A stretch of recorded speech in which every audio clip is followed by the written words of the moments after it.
Okay, everyone. Hope everyone's having a wonderful day. My day's not bad. So, it's the, who knows what day it is. I think it's 17th of October. By the way, guys, I am doing, for those that might be interested that are Instagram users, I'm returning my daily out the window weather. So it's my early morning report. So what that means is every morning or whenever, early afternoon, if you guys are interested in following me on Instagram, you guys can jump on there. Same X Dr. Firefly on Instagram, and I just do a daily update of what's going on the farm and the weather and such like that. So just for those that might be interested, I'm bringing that back. It's just a little video. Other than that, it's been a good day. Kind of chilly again today. It's in the 40s, which is perfect. Temperatures I don't mind too much. Bees and plants don't like it as much. That's why I can't really do a whole lot of bee work right now, but yeah, so be life. So today we're going to talk about biohacking. We're going to talk about farming, and we're going to talk a little bit about autumn and why I love autumn and all that kind of stuff. So with biohacking, it's real simple. I don't know if you guys can see this. So these are amber color glasses. So I finally got my, I bought some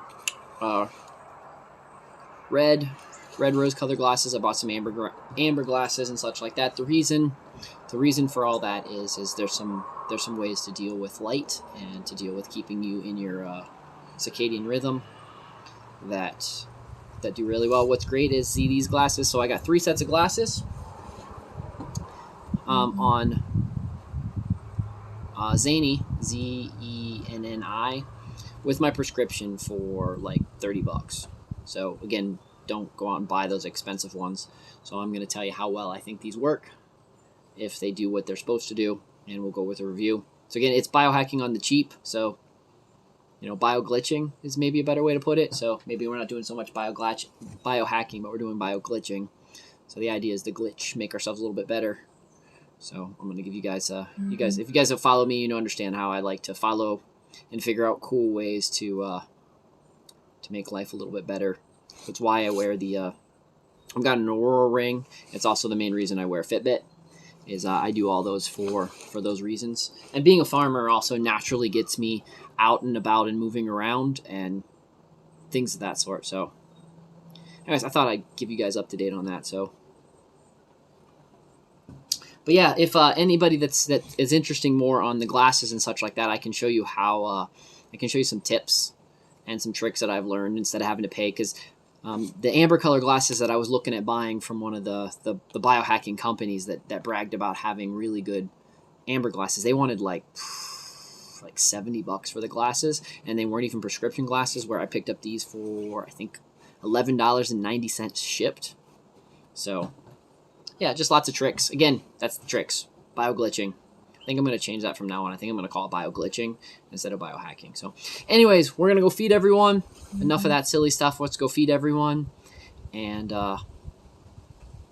get that dealt with. Say hi to all the chickens, the bunnies, the bees, and everything like that, and be on our way. And if you guys, while we're doing this, if you guys have any questions about anything, always feel free to ask. That's what I'm here for, is to answer questions to you guys.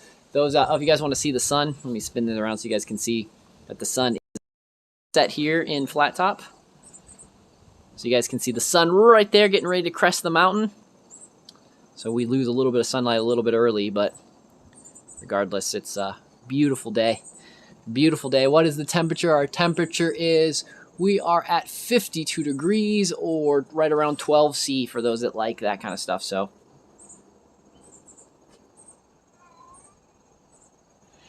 all we were talking about was all we were talking about is biohacking.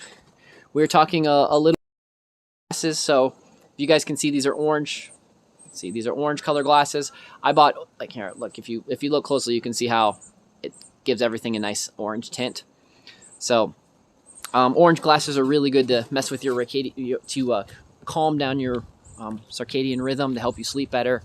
And then if you just use Zenni to pick up your glasses and just add your tints onto there, saves you a whole lot of money than going after the crazy biohacking.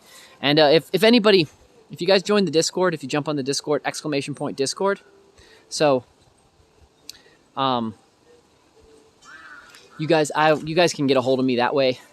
Chat with me in the chat, or hit me up on a message, or you guys can join the website. You guys can contact me via the website, and we can talk more about that. But what orange glasses do, for those that are wondering, what orange glasses do is down the blue light coming in, and so they're more designed for evening, or to keep your mind kind of calmed down, and not so much, you hear you're like the blue light blockers. Well, they block some of the blue light and some of the other stuff, and they help keep you calm and such like that during the course of the day. Plus, during the autumn, one of my favorite reasons why I wear them right now. Let me see if I can show you. So here's what it looks like. I can put it in front of the camera and show you how cool. So there's what it kind of looks like. There's what it kind of looks like through the glasses. So you guys want to see the difference, so you guys can see kind of what it looks like. So kind of fun. It gives it a definitely different look. So without glasses, with amber color glasses. So pretty cool. So you guys see tons of ducks around my feet, ready to, sounds like some people on some motorcycles are coming up next door. Absolutely jamming out.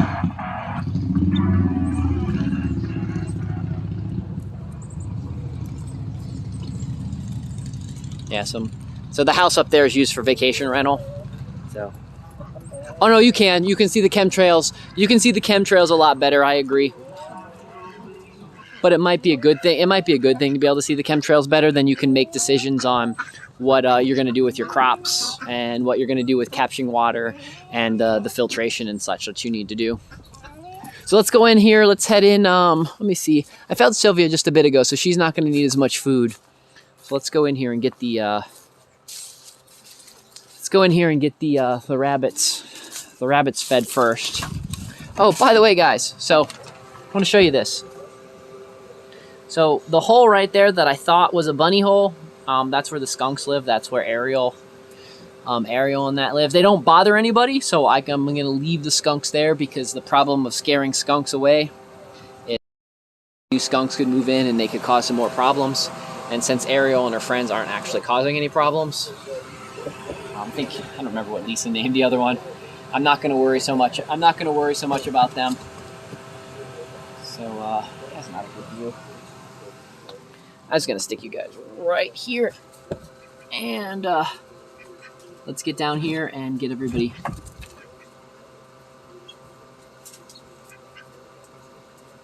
So, and let's get everybody fed in here. Yeah, here in southern West Virginia, they were hardcore chemtrailing a couple days ago, but it's back to stopping again, which is really good. So, man, I will tell you, during the crazy snow day, during all the lockdowns and such like that, there was no chemtrails at all in my sky, and it was really cool. Like, I have to say, it was really cool. I think it's actually part of the reason why I had such a good crop yield that particular summer, is because that. So, I don't know, give or take whatever you think about that. It was just interesting, just an observation that I have. So let's get these guys fed. I'll show you guys some of the bunnies while I open up my tubs. So you guys, some of you were wondering how I store my food. This just seems to be the best. So this one is for Sylvia. That way in the future, and we're gonna get really better at labeling things. Me and Lisa's talked about this, especially if we get interns in the future.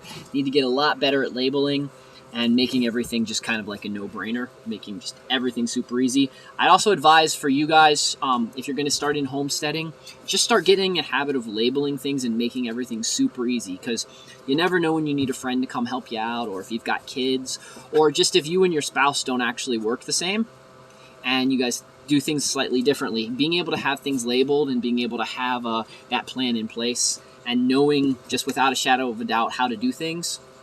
Because, you know, I feed the animals completely different than Lisa does. And since she's gone, I can absolutely tell you that we feed things completely different, because I can feed everyone and get everybody fed and watered and checked on in about 2 hours, where it takes her about 4. So, I mean, again, she's going to spend a little different time on stuff, but she's going to be looking for different things than I'm going to be looking for. But we talked about it, if we wrote everything down and had like a blackboard in all of the cages, in all of our barns and around all of our stuff, it would be better, because then we could have a nice checklist. That way, if we ever decide to have some friends help us out, because it does happen from time to time, I haven't really left that often, but I would like to maybe, one day go on a vacation again. I think the last time, somebody had asked me before, last time I went on vacation. I think last time I went on vacation was 2009, and we didn't have all the chickens and such, and we only had a few, and that's when I went for St. Patrick's Day down to Savannah, Georgia. So that was like kind of the last time I was gone for more than 48 hours from the house.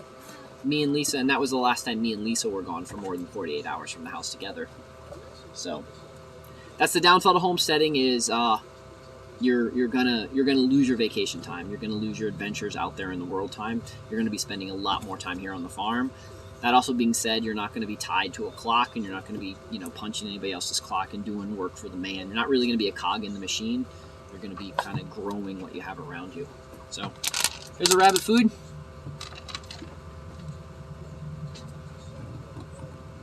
So yeah, that's actually a great idea.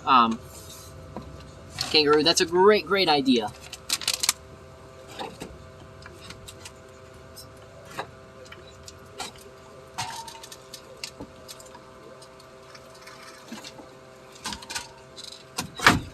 Yeah, anything that you can figure out works best for you, I highly suggest doing it.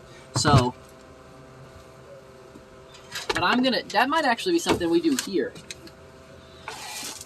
So I don't know if you guys can see this. Let me show you guys up. I do need to put some hay in here, but you guys can see there's a handful of the baby bunnies hopping around in boxes, and there's a couple right there on the ground. So lots of baby bunnies in here, and this is a baby bunny.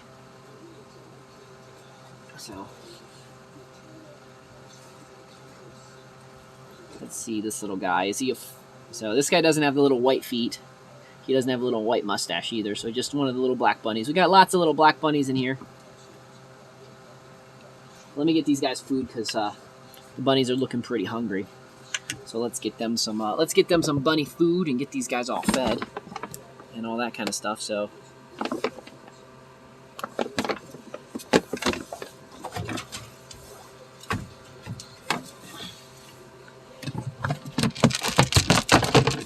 we're just going through the bunnies first. We'll get all the bunnies fed in here, and then we'll move over and focus on the other guys.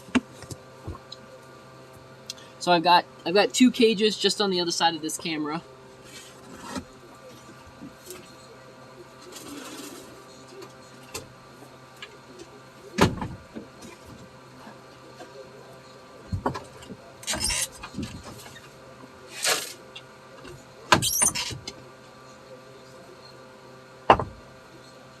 So I don't have any water in here right now, because the water, I used it all yesterday and didn't do a good job of replenishing the water. But I do need to come out here one day. I need to spend some time and really get this barn cleaned out. So the next nice day is absolutely something that I need to do. How many bunnies do I have? Okay, let's figure this out. Good question. So I got 2 in the house. I've got 1, 2, 3, 4, 5, 6, 7, 8, 9, 10, 11, 12 in the other barn. So that's 14. 14 plus 4 is 18, 19, 20, 21, 22. I'm going to save the babies for last. So we're at 22 so far. Then we go out to the bunny apartments, and there's 1, 2, so that makes 24. 25, 26, 27, 32, and then there is like 12 in there, so 44, and then we've got a handful running around. So I would say in the vicinity of 50. So in the vicinity of 50 bunnies we have currently on the farm. Now again, if anybody's looking, if anybody is ever going to come down to southern West Virginia and you're looking for some bunnies, hit me up. We'll work out a really good deal. Or in the spring, if anybody's thinking about doing homesteading and farming and that kind of stuff, we can work something out, and I can help breed you some bunnies and breed you some animals and help get you a good start on your homesteading, because that's one of the things that we like to do here. So.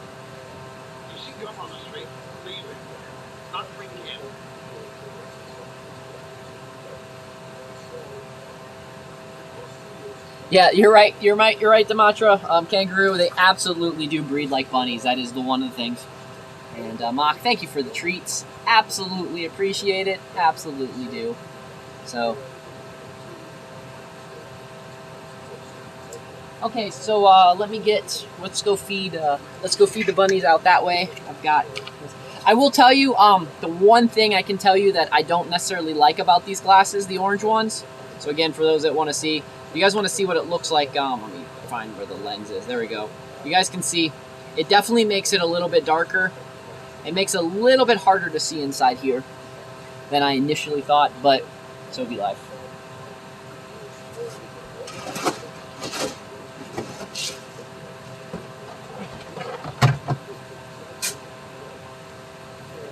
It's worth it. Sometimes you, outside it's not quite as crazy, but inside here the light is just... It's not bad, but what the good thing is it definitely calms down that LED light in there, especially the white LED light, and it makes it so it's not quite hitting my eyes the same way. So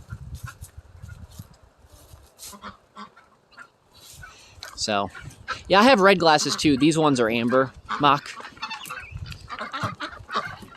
So you guys want to see, it's just another one of those great cloud days. Just look at those great clouds, man. Just a great cloud. There was a nice big cloud rolling in right there. I need to set up my time lapse, because this would be a great day for some beautiful time lapsing. So.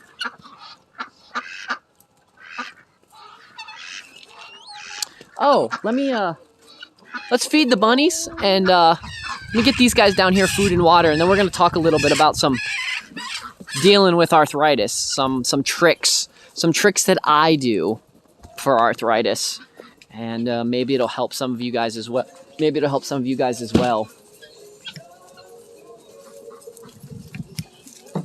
Because there's actually a handful of tricks. Being that I used to be a classical dancer, I have knee problems. I never got my knees repaired, but because I dance so much with ballet and jazz and tap and that kind of stuff, I kind of messed up my knees. So let me get you guys over here. Let me put some food in here for you guys. There you go. Got a couple. Let me get these guys all fed and watered. And we'll continue on in just a second, just to show you what's right at my feet, so you guys can actually see what it looks like at my feet. Like, this is all around me right now. I'm just surrounded by ducks and Fernando.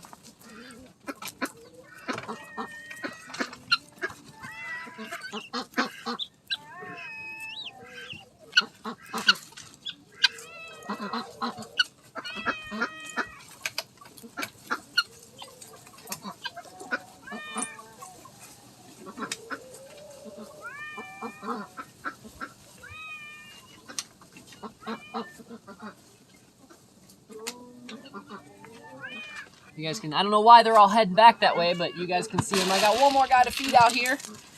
One more and we're good to go.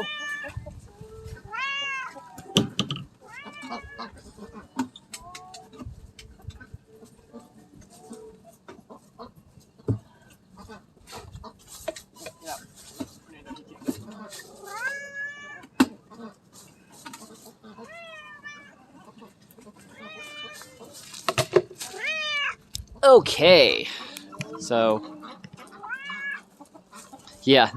Fernando is definitely trying to be the co-host today. So it's interesting. I don't know where all the ducks are going. Like, I don't know why they've all decided that they needed to go that way, because it's just me out here right now. But I guess they've all decided that I'm feeding. Maybe they know my routine well enough, and they know that I'm going to go into the barn next after I'm done feeding the bunnies. So they're just waiting and wondering when we're going to get. That's just them letting me know that they're absolutely ready for food. So anyways, what I want to show you real fast is, so this plant right here, this is pokeweed. So this is poke. So poke does really good. I actually think it works really well with arthritis. So it is a toxic berry, but it does have medicinal purposes, because, you know, aspirin's technically toxic and a bunch of other stuff. So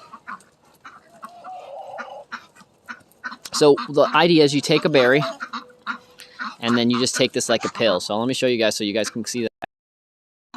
So here's the berry right here.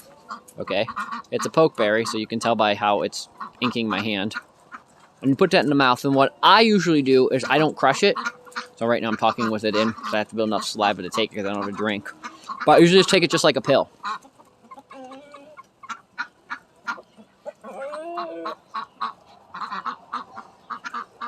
So, and then you just take it straight down like a pill. And the idea is you don't want to crush the seed, because the seed has some of the toxics, but the juice of the berry is what kind of helps with the arthritis and such like that. So again, you can take like probably up to 3 a day. And over the course of a small period of time, it'll really help. Hey, the sun's doing that cool thing again. Let me show you guys.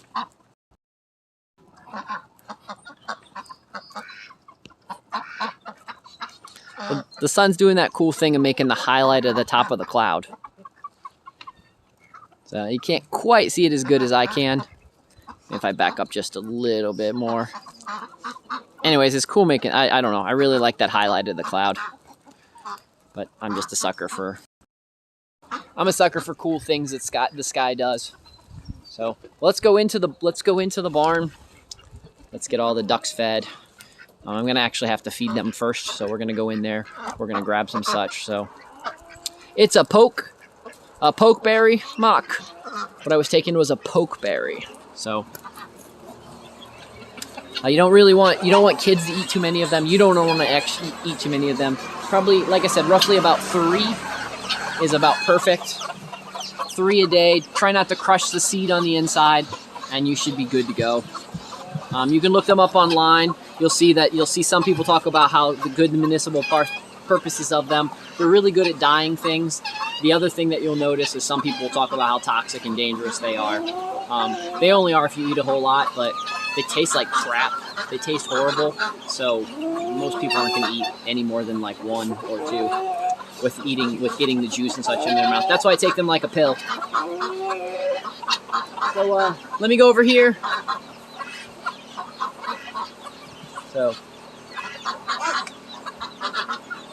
So we're gonna go over right there to the to my cooler. That's where I store all my food. And we're gonna get some corn, and we're gonna feed everybody outside.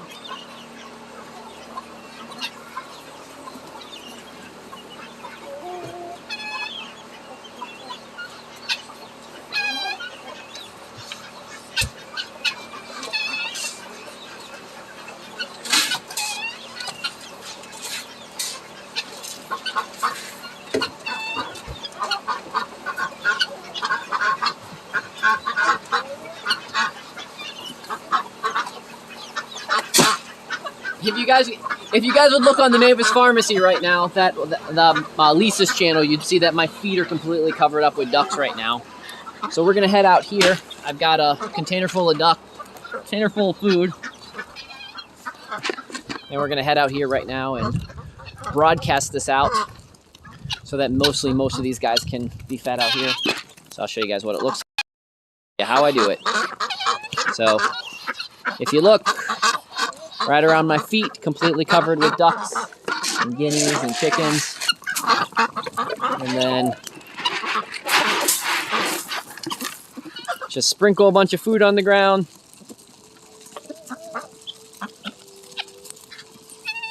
And they all go crazy. So these guys free range a lot too, but they love their afternoon snacks. And they also get an evening snack just before they go to bed. Okay, so back into the Kuppenheimer. So this is the barn for those that maybe have not heard the story before. So this barn I built here, this barn is completely built out of wooden pallets. I built this entire barn for less than $800 in a build. So the main thing that costs the most is I have a beam. I have a load-bearing beam that runs there. Let me see if I can show you guys this load-bearing beam. So we built it's 3 2x4s screwed and glued together. That's the load-bearing beam into this building. That was pretty much the main expense, and then I have tarps on the ceiling because it helps keep some stuff down. And then you see on the walls I use old for the wallpaper and the insulation in the wall. So let's get to the regular feed. Let's get all these all of the chickens in here. They're probably really hungry. Let's get all those guys fed. And let me go fill up my bucket, and I'll be back in just a second.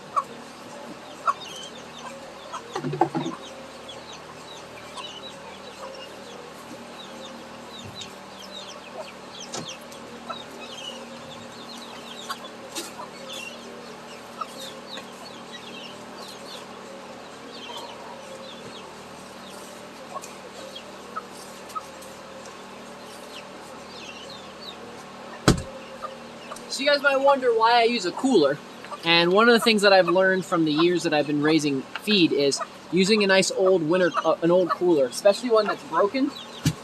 It'll keep so that the mice and stuff can't get into that. It also means that if we'd happen to leak, and where it's at, I'm not too worried about leaking and rain. But what that also means is that it's not going to cause. I'm not going to have to worry about it molding and that much because the cooler is going to do a good job of keeping the moisture level low and not allowing moisture and such in there. So I don't know if you guys have seen the cool feed bags, but my corn comes in a bag like this. What's really cool about these feed bags is they've got the target on it, so you can actually fill these up with hay or do other things with them. And just, you know, I don't know, they have a double use. We also use these for insulation, also use them as trash bags. And then some of the bags, this is this is kind of a tarp material, but some of the other types of material, we actually make bags and such, like handing bags, like shopping bags and such out of it. That's one of the things that Lisa does make on our Etsy channel.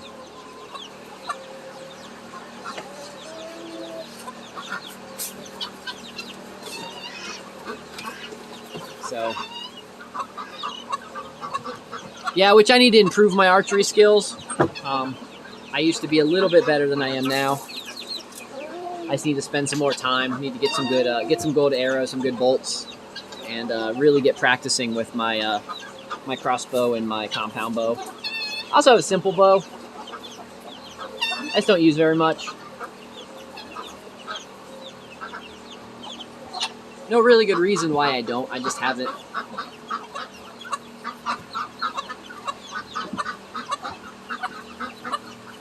It's one of the things I usually tell people in a crazy scenario when you might have to defend your property. Me personally, I'd rather defend my property with things like a bow and arrow, and the reason for that is because it's silent. It doesn't make any noise, and a lot of things don't know what's coming. A lot of things wouldn't know it's coming. So we're gonna get these guys fed over here.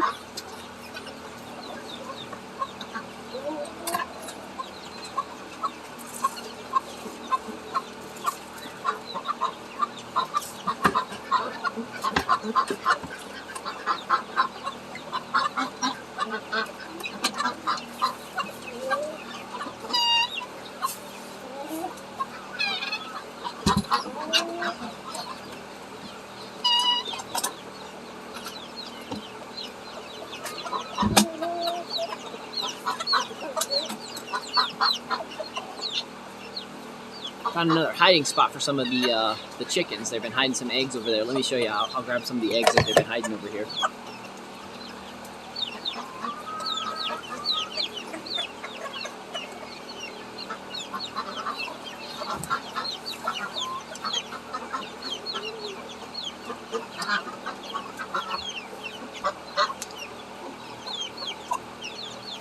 So we have some, these are regular chicken eggs.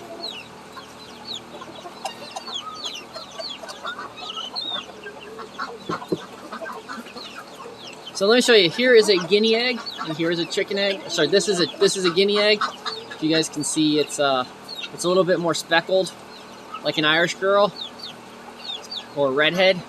It's nice and speckled. Let's look at his freckles, and then you've got a regular egg. So I think that's probably the easiest way to describe a guinea egg, is that it's a little bit more pointy and it's more freckly, like an Irish girl or a redhead.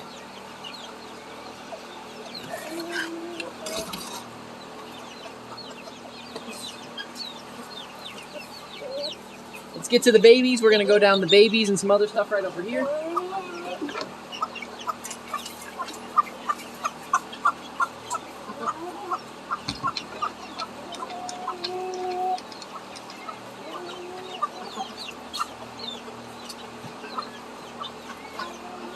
So we're gonna get the guys down below.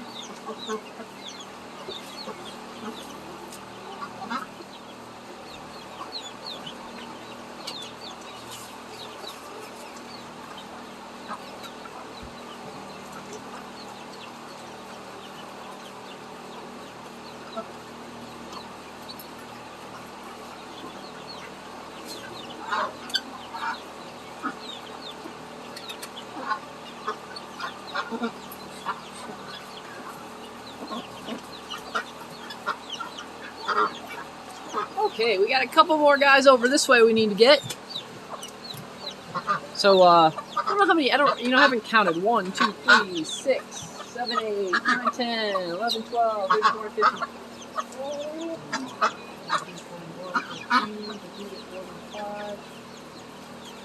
I have 28 cages in here, so, and 4, 5, 6, 7, 8, 9, 10, 11.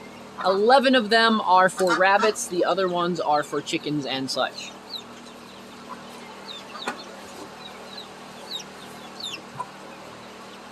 So it's gonna move over to the other side of the barn, because I got these guys back on this back wall to get. So I actually have to take these glasses off in here. It's funny, because of the dusk and such and the LED lights, it's just a little dark in here. It actually feels really dark in here, so I'm just going to take those guys off for a minute.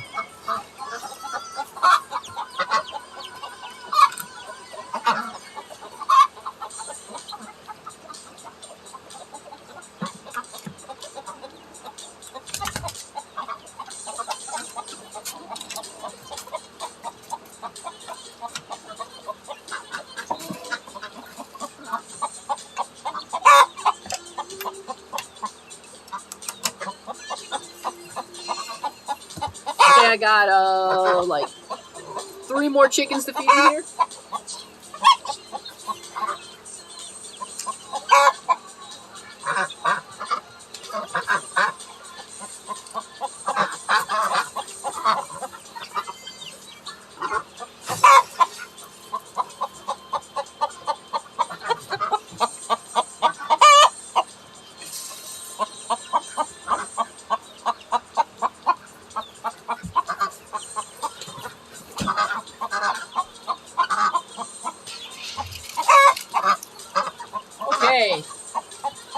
Next we're gonna get over here, and we're gonna get these. We're gonna get the bunnies. We're gonna get the bunnies and such. I'm gonna get those bunnies fed. So give me just a second.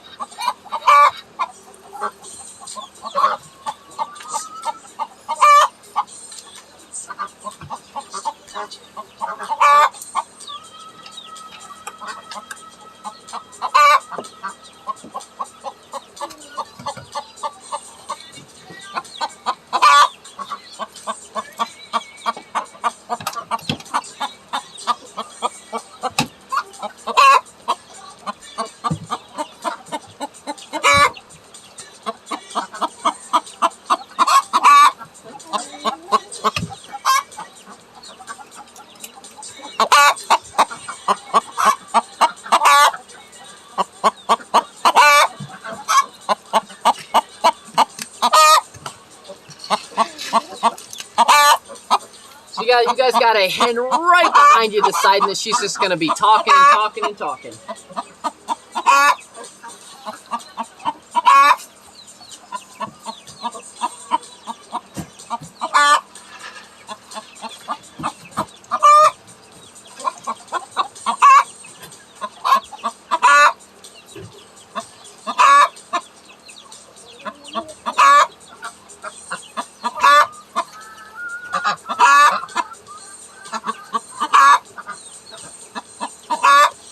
I got 2 more in here, and then we're gonna head outside and get some water and some such like that.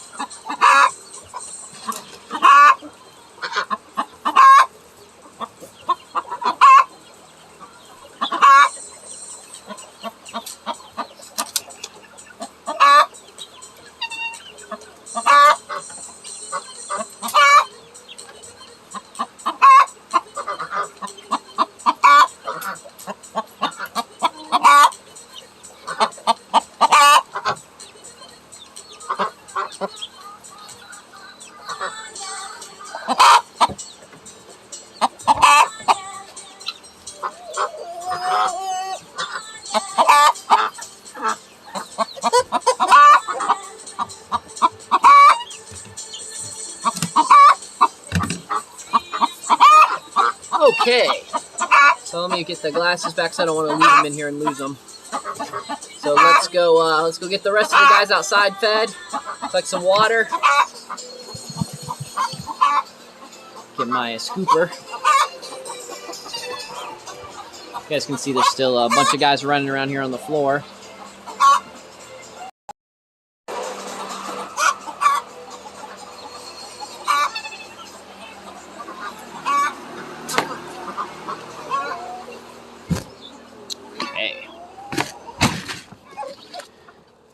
Still got a lot of guys out here. Hi, Gracie.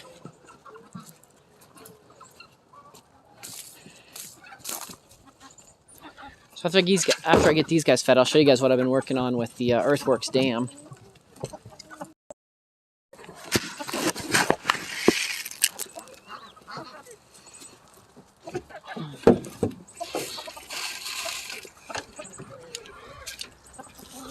Got a bunch of cats hanging around my fence.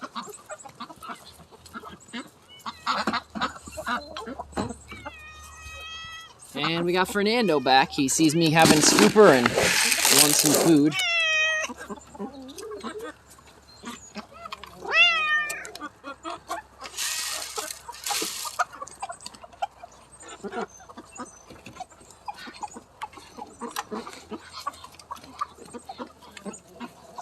Okay, let's go. We're going to, next thing we're going to do is we're heading over into the Kuppenheimer to get those guys fed.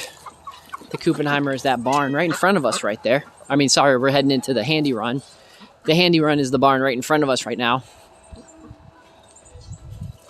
This is also where this is also, the bees live right there now. See that, guys? That's interesting. Something opened that. I'm going to guess probably the skunks, because a lot of people don't realize that skunks, one of their favorite things to eat is bees and things of that sort. So we're going to go in there and get all these guys fed.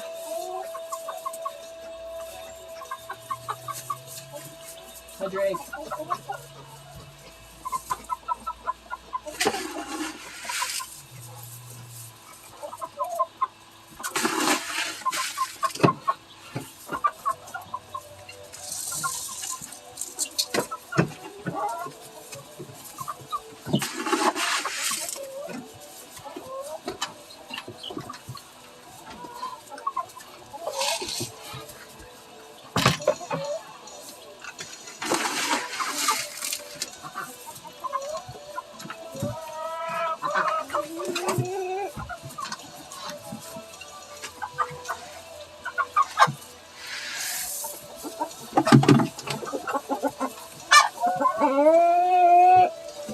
Okay.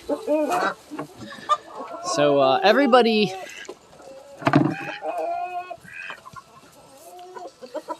is now fed.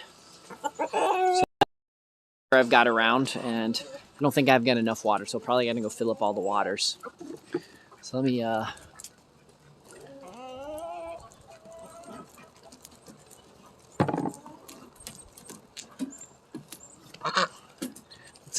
let's go down this way and get the waters filled up. There's Fernando, just hanging out. I don't know what he's doing. What are you doing, Fernando? Just meowing? Okay. You're helping? Yep, okay. Good. So those that don't know, I keep most of the water that we use is from a cistern, from capturing rainwater or from underground springs. So we're going to go down there. The cistern is that metal, the metal thing there. It's a like 30,000 gallon cistern, so it can hold quite a bit of water. And because I am holding the phone, we're going to go back to use the wagon. So this is the wagon that you see. I missed my spot, but whatever.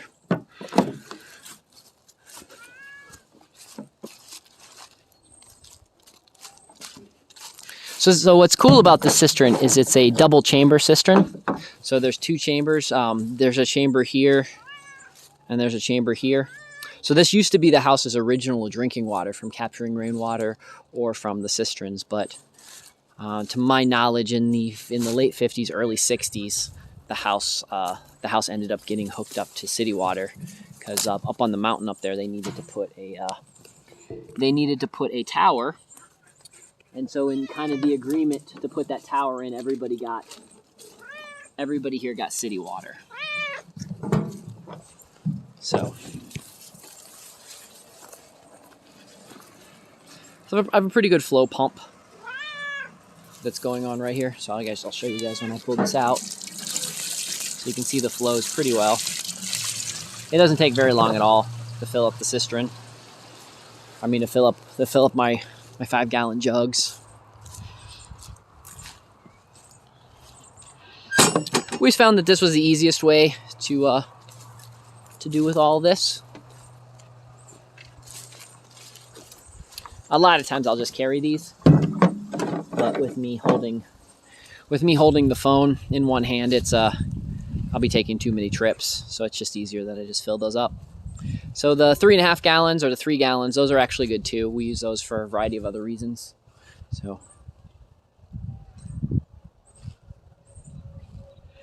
how I have this set up right now is what I usually do is, so this cistern is currently empty.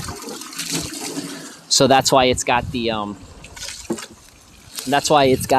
thing on top. So throughout the course of the year, I move the pump back and forth either from this cistern into that and that and that. And so what I try to do is I try to drain the complete cistern down. That way I can see if it needs to be cleaned or if everything in there is good to go.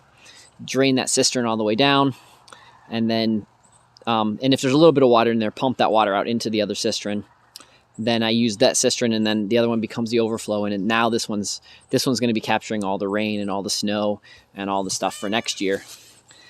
This one that Fernando's standing on, that one actually this is the one that the natural spring goes into. So I usually can never run that one completely dry, but that's kind of the trick of what we do to you.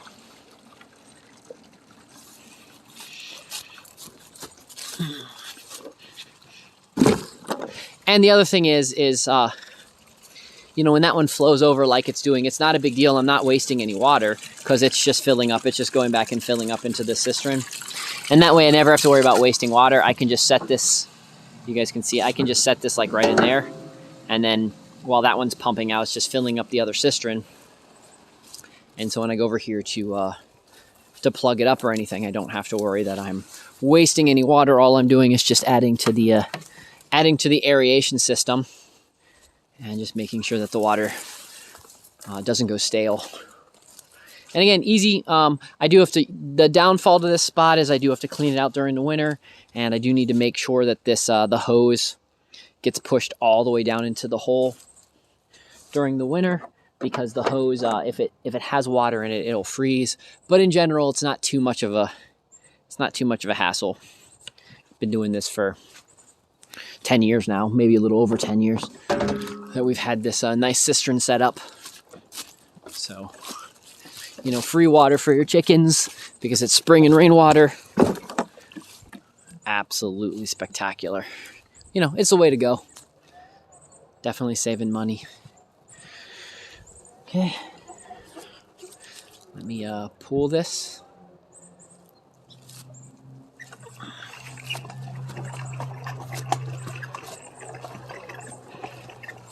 Fernando leads the way.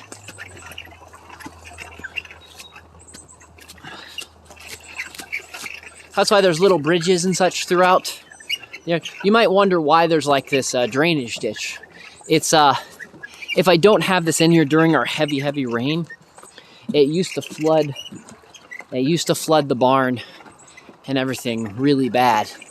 And so me and Lisa, throughout the course of the years, figured out where the water ran, and now we control the water flow so that it goes right where we want it to go.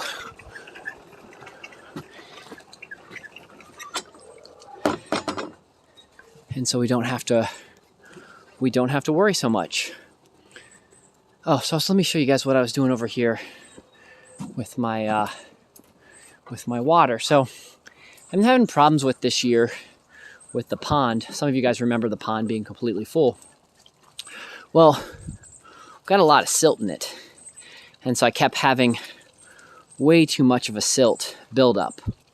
So my latest idea is I made a little silt pond here. So this is where the water comes in off the mountain. It comes about where that black and white duck is. It comes up under there. And I put this in place so that the water flows through. So when the water gets high enough, it throws through the top. Put just a little basic earthwork dam. I do need to make that a little higher and strengthen that a little bit more. But the idea is that should limit the amount of silt that reaches this particular part of the pond. And then once this pond gets it, it's got an overflow to go that way. And then if it gets to this overflow is even higher than that overflow. This overflow goes that way and leads to another particular area. So just I want to slow down the water and capture as much water as I possibly can. Oh, here's one of my favorite fruit trees. This is my Arkansas Black. Love Arkansas Black. Makes some really beautiful apples. They're a November apple. At least in my region, they're a November apple. So they're tart-ish. They're not quite as tart as a Granny Smith, but man, love the apple. So you guys may wonder why you see apples that are disformed like that. So an apple that's deformed like that means that the bloom, when it was fertilized, this half of the bloom actually was damaged during frost. And so this looks like a regular apple, and then it's how it's deformed on this side. It was just, that shows you how much the frost or the bloom was affected, since the apple it's got a bunch of different seeds on the inside. So if you just kind of imagine that each like quarter or eighth of the apple was part of the bloom. So you can see how this one's kind of flattened out. It means that the inside bloom part of the flower was damaged. So you ever wondering why apples are flat on sides or such like that? That is usually the reason. But usually if you go in the store, most people don't like ugly apples, and so you don't see them that often. So you don't get to learn all of that stuff.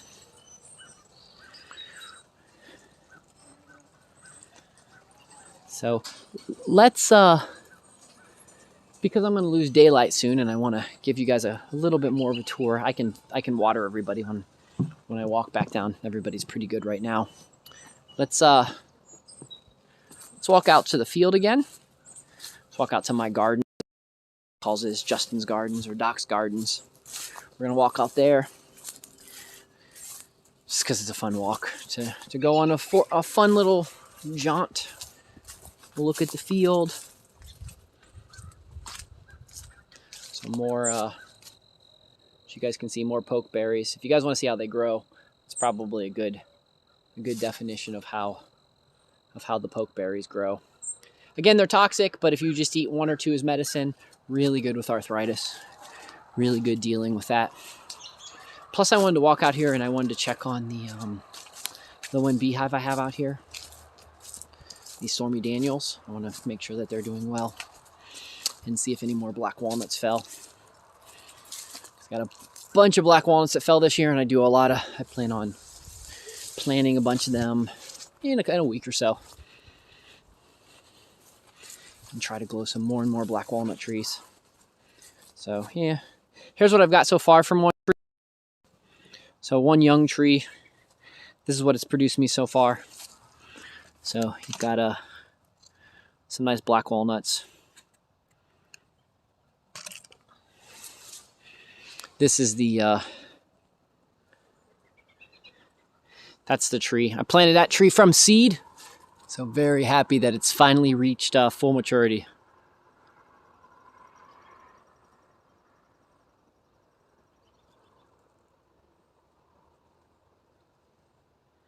Yeah, Mock, the reason I just tell people to not break anything and just swallow it, the seed will also go completely through your digestion and you'll poop it right out and you won't get the nasty taste of eating the berry juice.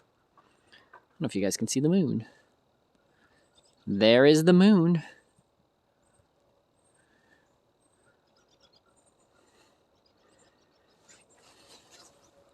So that's why I just treat it like a pill. I just eat the whole thing, and the seed goes right through your digestion and comes out in your poop.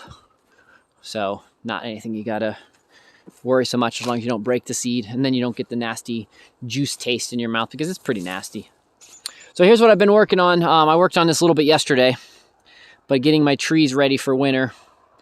So I scythed all around the trees, and then I put extra protective barriers, because even if these get browsed across the top, as long it's the bottom where it comes up from the root stock is where you want to protect from getting browsed. So been scything all of this and then going through and protecting them. So still got a lot more work to do, but a little bit every day, and you'll get your jobs done. But since Lisa's gone, I've got all the chores fall onto my lap, so some of my other adventures kind of fall to the wayside just a little bit. But I think we're being followed. Love for everyone. Thanks for the follow. So, yep, beautiful, beautiful day.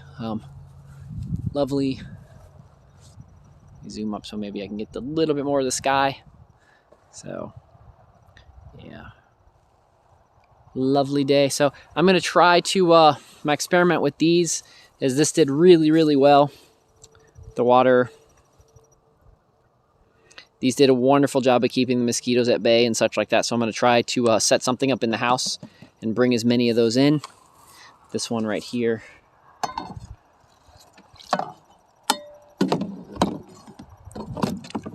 Well, that's not what I wanted to do. But anyways, this one right here looks really nice. I had to reach in here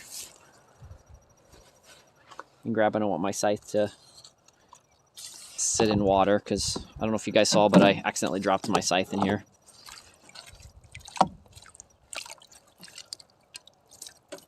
Java moss, great for fish aquariums. I grow the Java moss outside in the winter, but that's what this is. It's Java moss. So anyways, put the scythe there. So my three sisters gardening did awesome. I don't know, let me see if I can show you guys this. This is pretty cool. So you guys can see the clover. You guys can see the clover on the ground, but let me see if it does it for you guys as it did for me. Yeah, look at that. Look at the way the clover just pops. When I put the, look how bright that clover gets when I do this. So that's really cool. Regular amber color. Man, the clover flowers just absolutely pop like crazy. It's really cool. So again, this is just day one. This is just day one of my experiment with the amber and red glasses. I'll keep you guys updated on how well the biohack works. I already sleep pretty well, but just seeing if this kind of helps out and things like that. That's the Stormy Daniels. I don't see any bunchy dead bees or anything, so we should be good to go. We should be good to go there.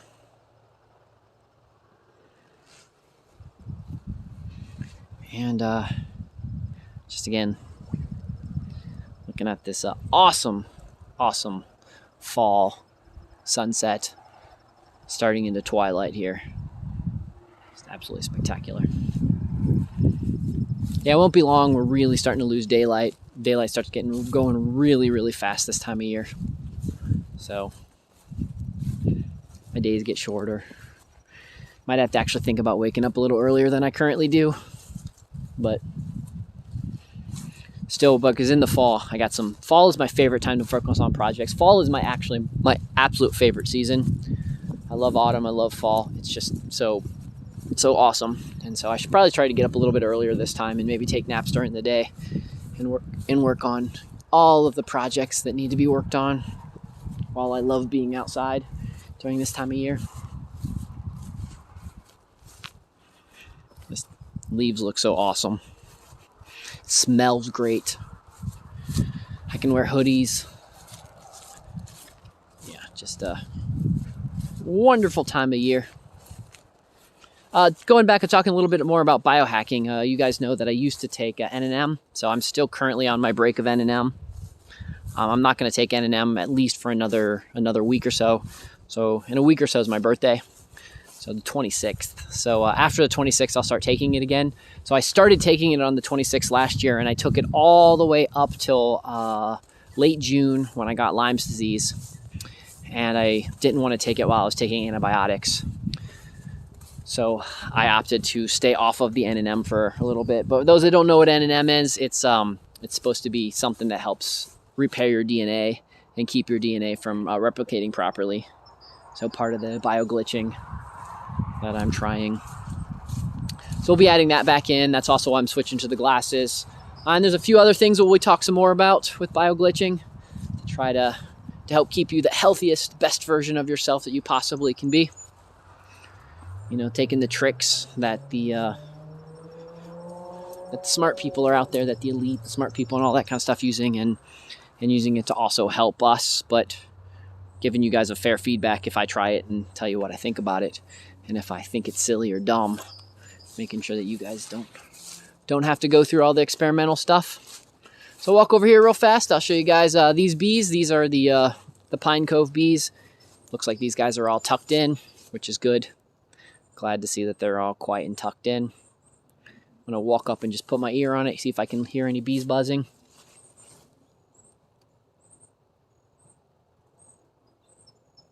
Hear a little bit of buzz on that one.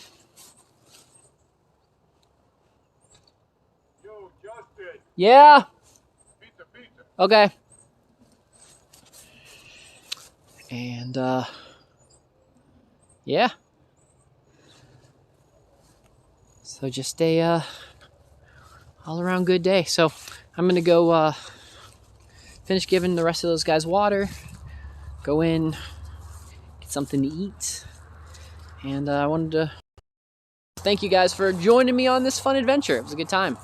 Thanks for walking around with me, feeding everyone, chit-chatting with me about all the stuff. So trying to do this every day. Again, I remind everyone, I told everybody earlier, if you're interested, if you use Instagram, I've restarted my out the window weather. So Instagram's the same as X Dr. Firefly. Pretty much I'm X Dr. Firefly on everything on the internet. But yeah, my Instagram is if you want to just get a little general minute recap of what my day is going to be like. I'm doing that every morning now on there. I used to do that back in the past, but just kind of getting back in the habit of that. So you guys are welcome to jump on there. You can hit !Discord, join the Discord. Me and a lot of the dudes like Mock and Mark and Kangaroo and some other people, we hang around in the Discord and just chit chat about the day. Sometimes I put my earpiece in and we'll just chit chat while I'm working on chores, or I'll pop the camera open so you guys can see some of the chores and such I'm working on. So you guys are always welcome to join there. And yeah. So thank you guys for joining me today. It's a good time. And yeah, if you guys want to finish watching me, you guys can jump on the Mavis Farmacy page in just a bit, and you can be able to watch me and such on there. Other than that, I hope you guys have a wonderful rest of the day.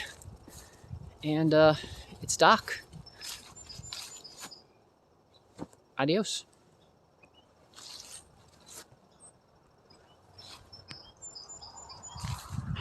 I don't mean to alarm anybody, but I think